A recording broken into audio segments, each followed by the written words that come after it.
కార్యాలను నీకు బయలుపరుస్తాను. నీ టైం అయిపోలేదు, నీ టైం అయిపోయింది, నేను తీసుకోను.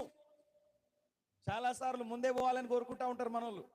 బాధలు ఎక్కువ కాగానే, అప్పులు ఎక్కువ కాగానే, వాళ్ళు వీళ్ళు దూషణలు, నిందలు, అవమానాలు రాగానే ఇక పాట పాడతారు. ఏమని? ఇక నన్ను తీసుకోదేవా, ఇక దేవునికి ఎక్కడ పని లేదు, ఇక నిన్ను తీసుకుంటాడు. హల్లెలూయా. అలాంటి ప్రార్థన చేయొద్దు. ప్రభువా, నేను నిందలలో ఉన్నాను, శ్రమలలో ఉన్నాను, ఈ శ్రమలలో నేను ఏం చేయాలి ప్రభువా? ఏలియాని అగ్నిని గుమ్మరించిన ఆయనే భయపడ్డాడు. ఆ పాఠం నుంచి మనం నేర్చుకోవాలి.